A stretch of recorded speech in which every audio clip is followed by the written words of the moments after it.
তুমি একটু করুণা করে এই আমার অহংকারটুকু যে আমার বলি, এই আমারটুকু তোমার চরণে যেদিনই তুমি টেনে নিবে, সেদিনই জীবনে আমার জীবনে সার্থক হবে, তার আগে নয়।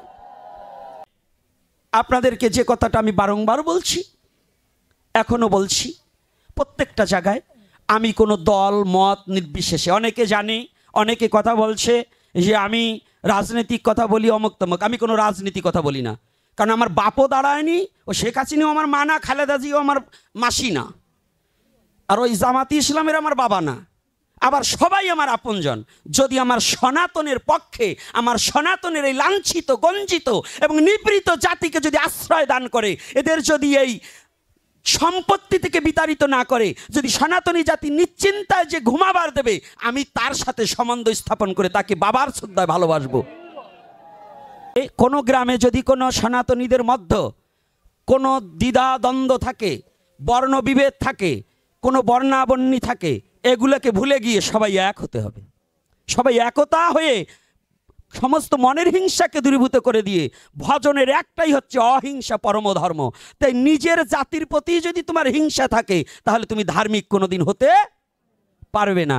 এজন্য আমি আশা রাখি চরণে, এজন্য আজকে আমি ভগবানের প্রণাম মন্ত্রটাকে স্থগিত রেখে শুধু বৈষ্ণব প্রণাম মন্ত্র দিয়ে শুরু করলাম। কারণ সাধুমুখে রসবাণী হরে হরে, আর প্রাতঃস্মরণীয় পূজ্যপাদ শ্রীধাম বৃন্দাবনী রাধাকুণ্ডের ভূতপূর্ব শ্রী গদিয়ান মহন্তজি 178 পণ্ডিত প্রবর শ্রীলি অনন্ত দাস গোস্বামী মহারাজ, আমি তার শ্রীপাদ পদ্মে প্রণতি জানাই। তেনার লেখনী একটা গ্রন্থ আছে সাধুমুখে হরিকথা। আজকে বাবাজি আলোকে আমার এখন হারিয়ে গেছি, কারণ সর্বপ্রথম যিনি আমাদের মধ্যে হরিকথা প্রচার করেছেন, আমাদের গৌর হরিদাস শুভঙ্কর, অতীব মধুময়, যেমন প্রেম বদনখানা দেখলেই যেন ভক্তির উদয় হয়। আর যার বদন নয়, অধরামৃত থেকে ভগবানের পবিত্র কৃত কথা আস্বাদন করলে মনের মলিনতা দূরীভূত হয়ে যায়। তিনি তো আমার দক্ষিণ পাশে বসেই অবস্থান করছেন। আমি আর কৃষ্ণ কথা এখন ভুলে গেছি, কৃষ্ণ কথাটা ভুলে গেছি। তথাপিও আপনাদের মধ্যে আজকে আসার কথা ছিল না, আমাকে বারংবার বলার পরে বলেছি যদি প্রভু কৃপা করে তাহলে যে আস্বাদন করব, কারণ ব্যক্ত করব না। তথাপিও মহাপ্রভু আপনাদের চরণপ্রান্তে টেনে এনেছে। আজকে হরিকথা শ্রবণ করেছেন, আজকে যাকে স্মরণ, এটা কিন্তু কোনো মৃত্যু দিবসই নয়। মানুষ কখনো মরে না। যদি বলি মানুষ মরে যায়, তাহলে মৃত্যু ভাষাটা আসলেন কেন? যেখানে মরার কথা, সে মরাটাকে আমরা যেখানে সংযোজন করি, ওটা কিন্তু মৃত্যু নয়। এটাকে তাহলে শ্রীমদ্ ভগবদ গীতা মিথ্যা হয়ে যাবে। গীতায় বলেছে পরমাত্মাটা হচ্ছে মানুষের যেমন পোশাকটাকে পরিবর্তন করে, পরমাত্মা তদ্রূপ দেহটাকেও পরিবর্তন করে। তাহলে আমার শ্রীমদ্ ভগবদ গীতার অনুপাতে, গীতার আলোকে সনাতনী কখনো মৃত্যুবরণ করে না। সনাতনী এমন একটা ধর্ম, আজকে আমি কিন্তু কথাটা একটু অন্য কায়দায় বলছি, একটু আস্বাদন করুন। যেহেতু দূর দূরান্ত থেকে অনেক ভক্ত এবং ভক্তিমতী মাও বাবার আসছেন, আমি সর্বপ্রথম মায়েদের চরণে হাত রেখে বলছি, মস্তকগুলো রেখে বসুন। বাবা তো শাসন করে না, কিন্তু আমি ছাড়বো না। এটা আমার এখন একটা অভ্যাস। এই অভ্যাসটার এই দোষটা, এটা দোষী, এই দোষটা আমার কোনো দোষ না, এই দোষটা আপনাদের। এর কারণ আপনাদের সবার সন্তান হলে মুখে মধু দেয়, আর আমি জন্মিবার পরে হয়তো নিম পাতা দিচ্ছে, এই জন্য আমার একটু কড়া কথাই হয়। তো যাই হোক, কারণ বাবা এত সময় ভক্তি মার্গের কথা বলেছে, আমি একটু তার উল্টো দিকে আলোচনা করছি। উল্টো দিকটা কোথায়? আমার দাদুগুরু, আমার সর্বপ্রথম গুরুদেব যিনি শ্রীল গোপালচাঁদ গোস্বামী, দ্বিতীয় যিনি যার চরণে আবার গুরুরূপে যাকে বরণ করে নিয়েছি, 178 শ্রী শ্রী মুরারি মোহন দাস বাবাজি মহারাজ, আমার সেই দাদুগুরু তিনকড়ি গোস্বামী মহারাজ, তিনি বলতেন, আগে ভক্ত হওয়ার চেষ্টা করো না, আগে ভদ্র হওয়ার চেষ্টা করো।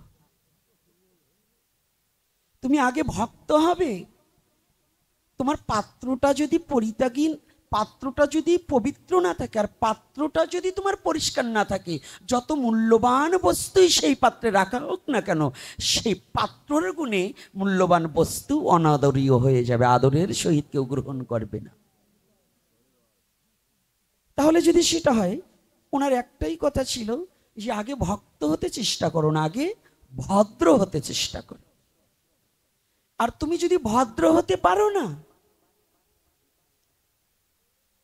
যেমন মহন্তের স্বভাব হয় তরাতে পামর, নিজ কার্য নাই তবু যায় পরঘর। আজকে বাবার এত চমৎকার চমৎকার কিছু ভজনীয় দিক থেকে আলোচ্য বিষয় আমার এ জীবনে সম্ভব নয়। বাবা যেখানে আমাকে আলোচনার মধ্যে দাঁড় করিয়েছে, ওখানে যাওয়ার মতো কোটি জন্মেও আমার যোগ্যতা হবে না, তথাপিও বাবার সেই আলোকে কথাটা বলছি। তাহলে আমি যদি ভদ্র হতে পারি, তাহলে আমার কারো কাছে যেতে হবে না, কিন্তু এই কৃপাভাজন জন, যিনি কৃপা করবার জন্য, কৃপা নয় মহৎ করেন করুণা, মহতের করুণা, আর কৃপা করেন কারা? যদি আমি কিছু করতে পারি, আমি কিছু করলে তার বিনিময়ে আমাকে যেটা দেবে সেটা হচ্ছে কৃপা। কিছু করলে কিছু পাওয়া, এটার নাম কৃপা। আর করুণা মানে অযাচিত ভাবে যদি এসে যদি দান করে যায়, অযাচিত ভাবে। তাই ওই অযাচিত ভাবে পেতে হলে সে পাত্রটার তো প্রয়োজন, তা না হলে আমাকে কেন তিনি অযাচিত ভাবে দান করবেন?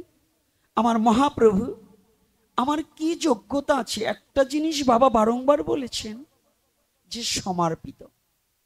যদি কোনো ভক্ত করে কৃষ্ণে আত্মসমর্পণ, কৃষ্ণ তাহে করে আত্মসম।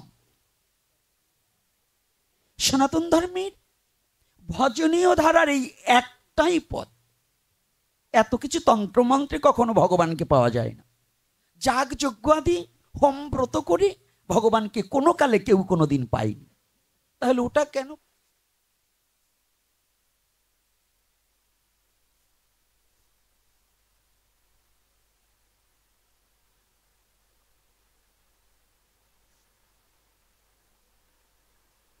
যাগযজ্ঞ আদি আর নিষ্ঠায় নিষ্কৃঞ্চন ভাবে অহৌতুকি প্রেম ভক্তি উপলব্ধি করতে হলে তন্ত্রে মন্ত্রে নয়, শুধু দুপুটা চোখের জল আর বদনে হানি তাই গৌর বলে ডাকলে যে আনন্দ উপলব্ধি করা যায়, তা কাউকে দেখানো যায় না। সেটা শুধু হৃদয়ে অনুভব এবং অনুভূতির বিষয়, তা কাউকে দেখানো যায় না, কাউকে বোঝানো যায় না। ভজনের কথাটা কাউকে দেখানো যায় না, কাউকে বোঝানো যায় না, তাহলে কে বুঝতে পারে? আমি একটু অন্য আঙ্গিকে একটা কথা বলছি, ক্ষমা সুন্দর দৃষ্টিতে দেখবে। যদি বিশ্ব জগতে কোনো একটা মা, একটা যুবতী নারী, তার বিবাহ হয়নি, তাকে যদি কোনো আমার মতো বাচাল প্রশ্ন করে, মাগো একটা সন্তান প্রসবের কেমন যন্ত্রণা, যে মেয়েটার বিবাহই হয়নি, বিয়ের ফিরিতেই বসেনি, তাকে যদি আমার মতো বাচাল প্রশ্ন করে, মা বলো একটা সন্তান প্রসবের কেমন যন্ত্রণা, সে কোনোদিনই যেমন বলতে পারে না। এ জগতে যতদিন পর্যন্ত আত্মসমর্পিত চিত্ত না হবে, ততদিন পর্যন্ত মরম দিয়ে অনুভূতির জগতে কখনো ভগবদ ভক্তি উপলব্ধি করা সম্ভব নয়। অর্থাৎ যিনি ভজন করে তিনি একমাত্র এই কৃষ্ণ প্রেমটাকে আস্বাদনের বিষয়টা বুঝতে পারে। যিনি ভজন করেনি, তাহলে ভজন কেমন? শুধু নিরামিষ খেলাম, তিলক পড়লাম, মালা নিয়েছি, আর এই শুধু গ্রন্থ পড়ে পড়ে বিশ্ব জগতে বলছি, এটা নয়। ভজন ভজন বহু প্রকার। এই যে আপনারা ছুটে এসেছেন আজকে আমার বিল্লমঙ্গল বাবার বদন হইতে হরিকথা আস্বাদনের জন্য, আজকে কিন্তু আমার আসার কথা নয়। অনেকে হয়তো এখন কষ্ট পাচ্ছেন যে আসবার বলছি জামাই আইসে পুত্র চাইল কেন ছাই কোটপানে, কারণ আজকে হরিকথা বলার কথা ছিল আমার বাবার, কিন্তু সেখানে হরিকথা বাবা কৌশলেই হতভাগা দাসের প্রতি তুলে দিয়েছে। তাহলে অনেকের অন্তরে হয়তো ব্যথা থাকতে পারে, ক্ষমা সুন্দর দৃষ্টিতে দেখবেন, কারণ বাবার মতো এত মধুময় করে হরিকথা আমি বলার মতো যোগ্যতা এবং ধৃষ্টতা আমার কোনোটাই নেই। তবুও বলছি, এই আপনারা যে এই হরিকথা শ্রবণ করবার এই অনুগত প্রাণটাকে তৈরি করেছেন, এটাও একটা ভজন। জন্মে না জন্মিল রতি শ্রী গুরু বৈষ্ণবের প্রতি, জন্ম জন্মান্তর বহুত জন্মের পুঞ্জিত ফলম হেন জন্ম লভয়তে। বহু বহু জন্ম অতিক্রম না হলে কোনোদিন কোনো সাধুগুরু বৈষ্ণবের বদন হইতে হরিকথার পিপাসা জাগ্রত হয় না। এক জন্মের স্বীকৃতিতে কখনো ভক্তের বদন হইতে হরিকথা শ্রবণের পিপাসা জাগ্রত হয় না। তাহলে বহুত জন্মের পুঞ্জিত ফলম হেন জন্ম লভয়তে, বহু বহু জন্ম অতিক্রম করে এই জন্মটায় হয়তো ভগবত ভক্তের বদন হইতে ভগবানের কথা শ্রবণ করার মতো পিপাসা এবং লালসা জাগ্রত হয়েছে। লোভ আমাদের কয়টা রিপু বাবা? আরে বলুন না কেন, আপনারা তো আমাদের চেয়ে ভালো জানেন। 6টা রিপু কি কি? প্রথম বলছি কাম, ক্রোধ, লোভ, মোহ, মাদ, মাৎসর্য। আচ্ছা, এই 6টা রিপুকে আমাদের সমস্ত সাধুরা কিন্তু গুরুদেবরা বলছে এই 6টাকেই পরিত্যাগ করার কথা, নাকি? এই 6টা থাকলে কি ভজন হবে? হবে না। একটা নূতন সংবাদ আজকের এই কলিযুগের জন্য, একটু নূতন সংবাদ, এর একটাকেও ত্যাগ করা যাবে না। এই কলির যুগের জন্য একটাকেও ত্যাগ করতে পারবেন না। তাহলে কি? একটাকেও ত্যাগ করা যাবে না, প্রত্যেকটাকে রাখতে হবে, কিন্তু এর একটু তাৎপর্য বিষয়ক কথা আছে। যেমন একটা ছুরি ডাকাতের হাতে থাকলে একজনের প্রাণ নিয়ে নেবে, যদি কোনো ডাক্তারের হাতে থাকে তাহলে একজনের প্রাণ রক্ষা করবে।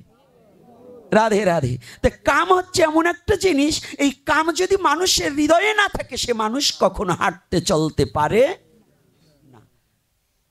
তাহলে কামও কিন্তু ভগবান স্বীকার করেছে, কাম রূপেও আমি। তাহলে কি কামটাকে অনাচারীভাবে ব্যবহার না করে সঠিক জায়গায় যদি প্রয়োগ করে তাহলে কাম কিন্তু খারাপ নয়। তাহলে লোভ, ক্রোধ, ক্রোধের প্রয়োজন নেই। আমাদের সনাতন ধর্মেতে একটা মন্ত্র যা পেয়েছি না, সাধু মারার ভালো একটা কায়দা পেয়েছি। ত্রিনাদপি শুনেছেন তরুরে সহিষ্ণন অমানেন মানদেন কীর্তনিয়া সদাহরি। সনাতন ধর্মের এই একখানা শ্লোক দিয়ে না সনাতন ধর্মকে শেষ করার একটা কায়দা করে দিয়েছি। আরও যে শ্লোক আছে সে জায়গা কিন্তু আমরা যাচ্ছি না। শুধু মহাপ্রভু ত্রিনাদপি শুনেছেন, তৃণের মতো নিচে হও, তরুরে সহিষ্ণু, তরুর মতো সহ্য ক্ষমতা করো, অমানেন মানদেন, যে তোমাকে মারবে তথাপি তার কাছ থেকে করজোর করে চলে আসো।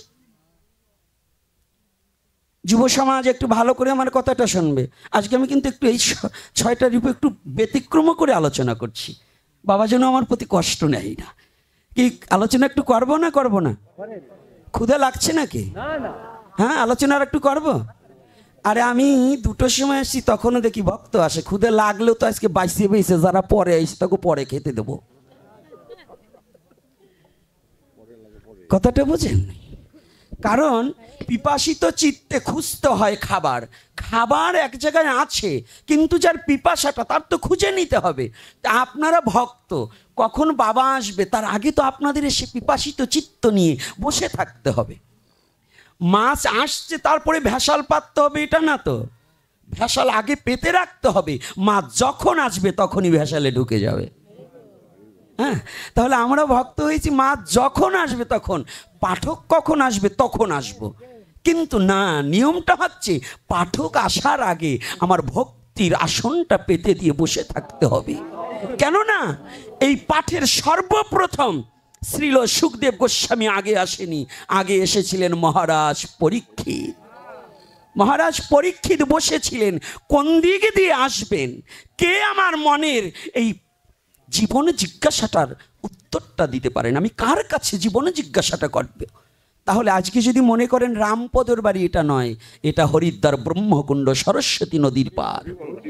এখানে আপনার আসতে হলে একটা আশা নিয়ে আসতে হবে, পাঠক কখন আসবে এটা বিবেচনা নয়, বিবেচনাটা থাকতে হবে আমি গিয়ে আসন পেতে বসে থাকবো, যেন আমার এই আসনে আমার সুখদেব গোস্বামী নিজেই যেন এসে হরিকথা আমার কর্ণকুহুরে প্রবেশ করিয়ে দেন। কিন্তু আমাদের মধ্যে এটা একটু খুব কম। তাহলে আজকে যেখানে যাচ্ছি একটু ভালো করে কথাটা একটু আস্বাদন করি। আমি আস্বাদন করাতে পারবো না, আমি আস্বাদন করব। কারণ আমার কি যোগ্যতা আছে যে আপনাদের কর্ণকুহুরে হরিকথা ঢুকিয়ে দিব। তবে আমার যে কথাটা মহাপ্রভু কৃপা করে এই পাপিষ্ট মুখ দিয়ে বলাচ্ছেন, এটা একটু করুণা করে একটু আস্বাদন করুন। এই আস্বাদনটা হচ্ছে, কে বলছে রিপু 6 জন, ইরাই কৃষ্ণ ভজনের মূল মহাজন। কে বলছে রিপু 6 জন? যদি আমার রিপুই না থাকতো তাহলে আমি কোনোদিন কৃষ্ণ ভজন করতেম না। রিপু আছে বিধায়ী তো ওরা আমার বন্ধু বটে, কিন্তু ভুলে গিয়েছে সনাতনীজি লালাবাবু জগৎ শেঠের কথাটা। লালাবাবু তো বৃন্দাবনে যেতেই পারত, কিন্তু গুরুদেব কি করেছিল? কাকে নিয়ে যেতে বলেছিল? ভিক্ষার জন্য পাঠাইয়েছেন জগৎ শেঠের বাড়ি। বলেছে তুমি একা নয়। যেদিন রামানন্দ স্বামীজি বলেছিলেন, জগৎ শেঠ এবং লালাবাবু যখন দণ্ডায়মান হয়েছিলেন সেদিন বলেছিল, কিরে লালা একে? বলছে যার সাথে সারা জীবন আমার মনোদ্বন্দ্ব ছিল, আজ সে আমার বন্ধু হয়ে গিয়েছে। বলছে তোমার এই বন্ধুটাকে তৈরি করার জন্যই আমি তোমাকে ওর বাড়ি পাঠিয়েছিলাম। আজ তুমি একা নয়, তোমরা 2 বন্ধুই ভজনের জন্য শ্রীধাম বৃন্দাবনে গমন করো। তো তদ্রূপ আমার রিপুকে যদি আমি সারা জীবন রিপুই ভাবি, তাহলে আমার দ্বারা ভজন হবে না। রিপুটাকে যেদিন আমি বন্ধু তৈরি করতে পারবো, তাহলে এই রিপুর দ্বারাও আমার গোবিন্দ সেবা হবে। তখন আমি একা নয়, 7 জন মিলেই গোবিন্দ সেবা করতে পারবো। তাহলে আমরা রিপুর দোষ না দিয়ে রিপুগুলোকে বন্ধু করার প্রক্রিয়াটাকে আমাদের জানা একান্ত প্রয়োজন। তাহলে কি ক্রোধটা কোথায়? মহাপ্রভুর ক্রোধ ছিল না? ছিল কি না? চাঁদকাজিকে যেদিন উদ্ধার করেছিল, খোল ভেঙে দিয়েছিল, সেদিন মহাপ্রভু মশাল মিছিল করেছিল কি না? আজকেই জীবন্ত ভাগবতের কাছ থেকে শ্রবণ করুন, শুধু সায় দেবে, করেছিল কি না? তা আপনারা তো সনাতনী, আপনাদের এমন কোনো ক্রোধ আছে তো যে নিজের স্বধর্মটাকে রক্ষা করতে হলে যদি ওরকম খোল ভাঙা অসুরের দল আসে, সেটার প্রতিহত করার জন্য দাঁড়াতে পারবেন তো? রাধে রাধে, পারবেন তো? তো পিছনে হাত নেই নাকি? তো ভগবান হাত দেয়নি না হাতে শক্তি নেই? তো ভগবান যদি হাত দিয়ে থাকে, শক্তিও দিয়েছে, তাহলে হাতটা তোলে না কেন? হ্যাঁ, তাহলে কথাটা কোথায় বলছি? তাহলে মহাপ্রভুর ক্রোধ ছিল কোথায়? সনাতনীর অর্জুনকে শিক্ষা দিয়েছিলেন ভগবান, যুদ্ধ করো। কেমন ভগবান? মানুষে বলে ভগবান হিংসা করবে কেন? আর এখানে অর্জুন বলছে ভগবান আমি যুদ্ধ করবো না, ধনুর্বাণ ফেলে দিলেন। আর অর্জুনকে পরামর্শ দিচ্ছে ভগবান তুমি যুদ্ধ করো, বলেছে কি না? এখন কি ভগবান কি হিংসুটে ভগবান? হিংসুটে ভগবান কেন? তাহলে ভগবান যুদ্ধ করতে বললেন কেন? এর একটা কারণ আছে। ক্যান্সার বহুবিধ। যদি মনে করেন আপনার হাতের তালুতে ক্যান্সার হয়েছে, কিংবা একটা মায়ের স্তনে ক্যান্সার হয়েছে, এখন এই ক্যান্সারের জীবাণুটা যদি সারা গায়ে ছড়িয়ে পড়ে, লোকটা মারা যাবে। ডাক্তারের কাছে যাওয়ার পরে ডাক্তার পরামর্শ দিলেন যদি ওই স্তনটা কেটে ফেলা হয় কিংবা এই হাতের কবজিটা কেটে ফেলা হয়, তাহলে এই ব্যক্তিটা বেঁচে যাবে। এখন কোনটা করণীয়? এই কথা বলতে হবে, কোনটা করণীয়? আমার বেঁচে থাকা প্রয়োজন না মরে যাওয়া প্রয়োজন? যদি আমার বেঁচে থাকার জন্য একটা হাত নাও থাকে, তাহলে আমার হাতটা পরিত্যাগ হয়ে যাক, তবু তুমি বেঁচে থাকতে পারছি। একটা স্তন না থাকলে আমার সৌন্দর্য নষ্ট হবে না, তবে আমি বেঁচে থাকতে পারবো, আমার গোবিন্দের নাম করতে পারবো। অর্জুনকে সেই শিক্ষা দিলেন, তোমার ওই ক্যান্সার রূপ অধর্মকে বিনাশ করে দিয়ে তুমি ধর্ম প্রতিষ্ঠার জন্য যুদ্ধ করো, তাতে তোমার কোনো পাপ হবে না। তাহলে ক্রোধ আছে, ক্রোধ করা কোনো দোষ নেই, কিন্তু ক্রোধটা হতে হবে অধর্মের প্রতি, অন্যায়ের প্রতি। রাধে রাধে, কথাগুলো কি বোঝা যাচ্ছে না কষ্ট হচ্ছে? মায়েরা কি ক্ষুধা লেগেছে নাকি? হ্যাঁ, ক্ষুধা লাগেনি? আচ্ছা আচ্ছা, জয় শ্রী রাধে রাধে। মাঝে মাঝে একটু শুনে নিতে হয়, নাহলে আমাদের আবার ওই গাড়ি চলছে তো ট্রেন, ওই সব জায়গাতেই তো ব্রেক করা যাবে না, এই জন্য মাঝে মাঝে একটু শুনে নিলাম যে আপনাদের ক্ষুধা লাগলে বন্ধ করে দেব। তো এইবার দেখুন, তা লোভ, লোভ যদি না থাকে, আপনারা আসছেন কেন? এখানে প্রত্যেকটা ব্যক্তি লোভী। কি লোভী কি না বলুন? একজন ব্যক্তি বলুন যে আজকে লোভ নেই, একজন ব্যক্তি হাত তুলে বলুন যে লোভ নেই। অর্থাৎ এই লোভের একটু গতাগতি আসে। আপনারা অনেক রাস্তা দিয়ে হেঁটে এসেছেন, এখন এই শীতের সিজনে অনেক সবজি হয়েছে, পরের বাগানের দিক লোভ করেননি, পরের আলু পটল বেগুনের দিক লোভ করেননি। লোভটা ছিল কোথায়? আজকে রামপদর বাড়ি গিয়ে আমার বিল্লমঙ্গল বাবা আসবে, শুভঙ্কর আসবে, তাদের বদন হইতে হরিকথা আস্বাদন করবে। এই যে লালসা, এই যে পিপাসাটা নিয়ে ছুটে এসেছেন, এই লোভটা নিয়ে যে ছুটে এসেছেন, এই লোভ যেন জন্ম জন্মান্তরে প্রতিটা ভক্তের হৃদয়ে সহস্র গুণ বৃদ্ধি পাক, বৃদ্ধি পাক। এই লোভ যেন কোনোদিন না কমে যায়, এই লোভ যেন প্রতিটা ভক্তের হৃদয়ে জাগ্রত হোক, প্রতিটা জীবের হৃদয়ে জাগ্রত হোক। কোন লালসা? যে লোভ লালসাটা যেন সাধু গুরু চরণ সেবার, গুরু চরণ সেবার, বৈষ্ণবের চরণ সেবার, ভগবানের সেবা পুজোর এই লালসা, এই লোভটা যেন প্রতিটা জীবের হৃদয়ে বেড়ে চলুক, যেন পরদ্রব্য সঞ্চয়িত আত্মসুখের জন্য, সঞ্চয় করার জন্য যেন লোভ এবং লালসা না জাগে। নাকি? রাধে রাধে। তাহলে আজকে ওখানে, তাহলে আমরা কোথায় ধরা পড়ে গিয়েছি? 10টা বাল্ব যদি ঘরের দিকে থাকে, এই 10টা বাল্ব যদি ঘরের দিকে থাকে, যত অন্ধকার হোক ঘরের মাঝে পরিষ্কার থাকবে, থাকবে কি না? আর যদি ঘরের বাল্ব না লাগিয়ে ওই বাল্বের মুখগুলো যদি, ফোকাসগুলো যদি বাহির দিকে থাকে, যদি ঘরের মধ্যে না থাকে, তাহলে ঘর কি অন্ধকার থাকবে না আলো থাকবে? হ্যাঁ, অন্ধকার থাকবে। তো আমাদের 10 ইন্দ্রিয় ষড়রিপু, এটা আমরা অন্তর্মুখী না করে বহির্মুখী করলেই আমাদের জীবনে বিপদ। আর যদি অন্তর্মুখী করি তাহলে কি দিব্য এই হৃদয়ে ঘরখানা পরিষ্কার হয়ে যাবে, তখন আমার হিংসা নিন্দা অহংকার সমস্ত পালিয়ে যাবে। বলো না গো রাধে রাধে। সব যখন পালিয়ে যাবে তখন ভগবানকে খুঁজতে হবে না। ভগবানকে খোঁজার মতো যোগ্যতা পৃথিবীর কোনো জীবের হয়নি। ভগবানকে খোঁজার মতো যোগ্যতা, এত বড় ধৃষ্টতা, এত বড় সাহস, এত বড় ভজনশীলা ব্যক্তি পৃথিবীতে কোনো জন জন্ম হয়নি। ভগবানকে খুঁজবে, কারণ আমি ভগবানের কি সেবা পুজো জানি, আমার বলতে কি আছে যে আমি ভগবানকে দেব? আপনি বলুন তো, যে পুষ্পটা আজ ভগবানের চরণে দিয়েছেন, এই পুষ্পটা কার? বৃক্ষ যদি বলে আমার পুষ্প দিয়ে তুমি ভগবানকে পেতে চাও, তুমি তো লোভী, তুমি আমার প্রতি জোর করে চয়ন করে নিয়ে তুমি ভগবানকে দিয়েছো, ওটা তো আমার বস্তু।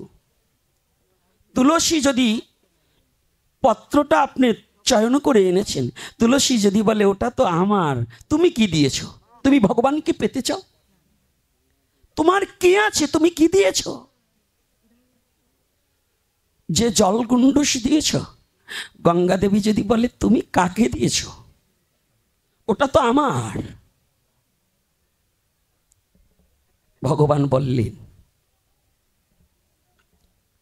যদি তোমার কোনো বস্তু থাকে সেই বস্তুটা দাও।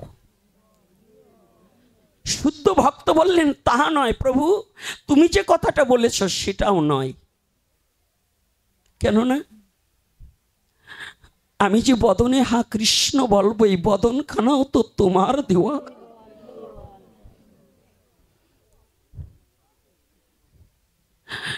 আমার একটা বস্তু আছে,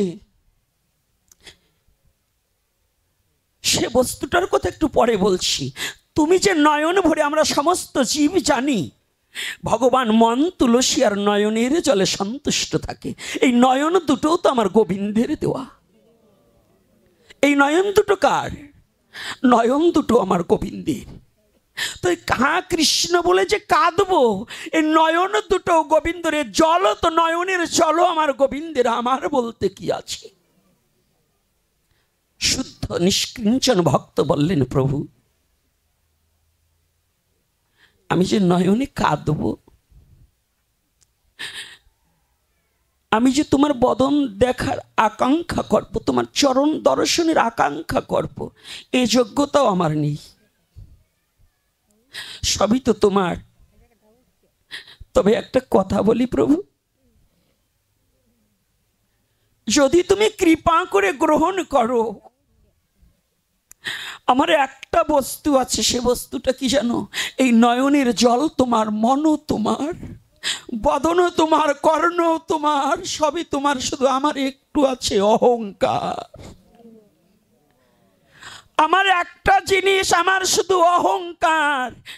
কারণ আমি তোমাকে পাশরিয়ে, তোমার সমস্ত কিছু, মূল মালিককে ভুলে গিয়ে পরের দ্রব্য আমার করে আমি বলছি আমার গাড়ি, আমার বাড়ি, পুত্র আমার, কন্যা আমার, রাজ্য আমার, সাম্রাজ্য আমার, শাসকার পৃথিবী আমার, শুধু আমার আমার করে যাচ্ছি। ভাই আমার, বন্ধু আমার, তুমি একটু করুণা করে এই আমার অহংকারটুকু যে আমার আমার বলি, এই আমারটুকু তোমার চরণে যেদিনই তুমি টেনে নিবে, সেদিনই জীবনে আমার জীবনে সার্থক হবে, তার আগে নয়।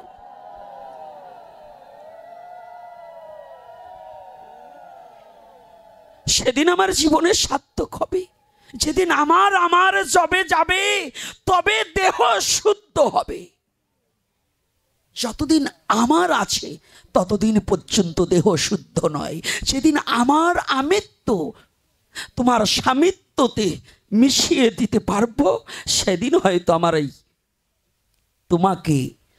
তোমাকে পাওয়ার নয়, তোমার ভক্তকে ভালোবাসার বিন্দু মাত্র।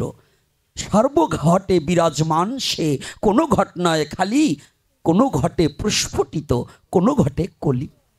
সবার মধ্যে আছে, কিন্তু সেদিন হয়তো কিছু প্রস্ফুটিত হতে পারে। আজকে আমরা যে কথাটা বলছি, সনাতনী জাতি, আজকে যারা মায়েরা বাবারা এসেছেন, পৃথিবীতে যত ধর্মই আসুক, আমি অন্য কোনো ধর্মের কথা বলি না, আমি আমার স্বধর্মের কথা বলি। স্বধর্ম নিধানাং শ্রেয়, পরধর্ম ভয়াবহ। আমার স্বধর্মে এমন কিছু কমতি নেই। সনাতনে এমন পৃথিবীর মধ্যে এমন কোনো বস্তু কম দিয়ে ভগবান সনাতনে পাঠায়নি আমাকে, যে বস্তুর জন্য অন্য কোনো জায়গায় ধার আনতে যেতে হবে। আমি সেই ধর্মটায় জন্মগ্রহণ করেছি, যে ধর্ম সারা জীবন ধার দিয়েছে, কারো কাছে হাত পেতে, ভিক্ষার হাত বাড়িয়ে কোনোদিন হাত পেতে ধার আনেনি। আমি সেই ধর্মে জন্মগ্রহণ করেছি, সেই ধর্মটার নামই সনাতন ধর্ম। সেই ধর্মের নাম কি মনে আছে তো? যে ধর্মে কারো কাছে হাত পাততে না, পৃথিবীর কোন ধর্মের গ্রন্থের রেফারেন্স টানতে হবে না। অন্য কোনো ধর্মের রেফারেন্স সনাতন ধর্মের গ্রন্থে কোথাও খুঁজে পাবেন না।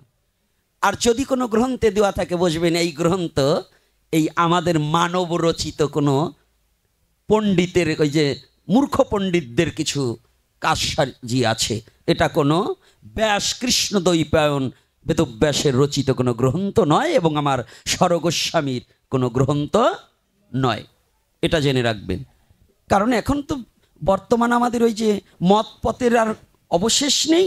ওই ইচ্ছা মতো, স্বেচ্ছা মতো নানামুনি নানা মতো কয়, ইচ্ছা মতো যার যার মতো করে বিভিন্ন রকম প্রকাশ করা হয়। কিন্তু আমি এমন একটা ধর্মে জন্মগ্রহণ করেছি, এই সনাতন, যে সনাতনে কারো কাছে ধার ভিক্ষার হাত বাড়াতে হয় না। হে যুব সমাজ, আমার মনুষ্যকুলে জন্মগ্রহণ করলে বহু জায়গায় যাওয়া যায়, কিন্তু বহু জন্মের সুকৃতি ভিন্ন সনাতন ধর্মে জন্মগ্রহণ করা যায় না।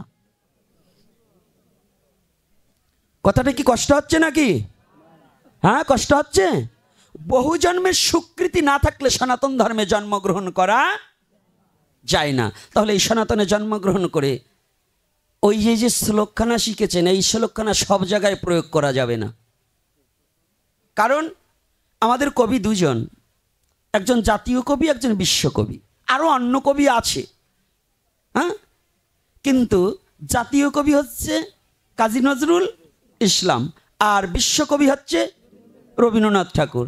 দুজনের দুটো উক্তি আছে, মানতে হলে দুটোই মানবেন। কোনটা? একটা বলছি, বিশ্বকবি রবীন্দ্রনাথ ঠাকুর বলছে, আমার মাথা নত করে দাও হে তোমার চরণ ধুলার তলে, সকল অহংকার হে আমার ডুবাও চোখের জলে। বেশ ভালো কথা। আবার এইবার যে নজরুল বললেন, বলো বীর উন্নত মম শির। এখন কোনটা মানবেন? মানবেন কোনটা? একজন বললেন আমার মাথা নত করে দাও, আর একজন বললেন বলো বীর উন্নত মম শির।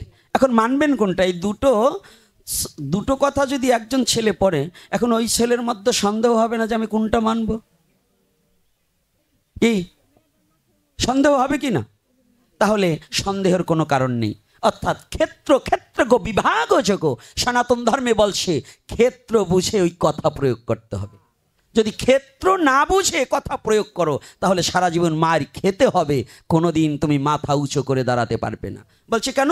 বিশ্বকবি রবীন্দ্রনাথ ঠাকুর বলেছিলেন, উনি ভক্তির প্রতীয়মান মূর্তি হিসাবে উনি জগজ্জীবকে বললেন, যদি কোনো সাধুগুরু বৈষ্ণবকে দেখো, তুমি তোমার মাথাখানা অবনত মস্তকে তার চরণে প্রণাম করে বলো যে আমার মাথা নত করে দাও হে তোমার চরণ ধুলার তলে, সকল অহংকার হে আমার ডুবাও চোখের জলে।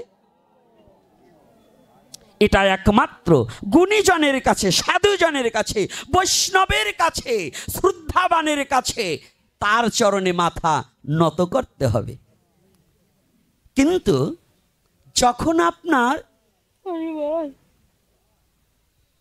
অধার্মিক অসুর যখন আপনার ধর্মের প্রতি আঘাত করবে, তখন যদি আপনি মাথা নত করেন, তখন কিন্তু মাথা নিয়ে আর ঘরে ফিরতে পারবেন না, হরিবোল করে দেবে। দেবে কি না? হরিবোল করে দেবে না? তাহলে ওখানে কি শিখাচ্ছে? ওখানে বলছে বলো বীর উন্নত মম শির। তখন তুমি বীরের বেশে আমি যোদ্ধা হয়ে অধর্মকে বিনাশ করার নিমিত্তে স্বধর্মকে প্রতিপালন করে নিজের ধর্মকে ভালোবেসে স্বধর্মকে রক্ষা করার জন্য বীর সেজে সেখানে যুদ্ধ করতে হবে। সেখানে কখনো মাথা নত করা যাবে না। কি কষ্ট পাচ্ছে নাকি? হ্যাঁ, কেন? সাধু দেখলেই বলবেন সাধুদের রাগ নাই। কি একটা কায়দা পাইছে, উনি অকাম করবে আর সাধুরে পিটাতেই পারবে না। ওই আমার মতো এই শয়তানের কাছে বলবেন, এটা বাবার কাছে বলবেন, আমার কাছে না। আমার কথা যখন যেমন তখন তেমন, এটাই স্বধর্ম প্রতিপালনের নিয়ম। না হলে ভগবান কৃষ্ণ কখনোই অর্জুনকে যুদ্ধ করার স্বীকৃতি দিত না। তাহলে কি দিয়েছে? সনাতন ধর্মে অভয় বাণীও আছে, খড়গ হাতে নিয়ে দাঁড়ানো আছে। আছে কি না? মা কালীর হাত কি সবগুলোই খড়গ হাতে? হ্যাঁ, কোনোটায় কি বরমুদ্রায় আছে না, আশীর্বাদ দান করছে না? আবার কোনোটার মুন্ডুমালা, মুন্ডু হাতে নিয়ে খড়গ নিয়ে দাঁড়িয়ে আছে কি না? আছে কি না? তাহলে কি এটার উদ্দেশ্য কি? বলছে শোনো, আমি বরদান তাকে করি, কাকে? যদি যে জাতির শক্তি নাই, সে জাতির ভক্তি নাই।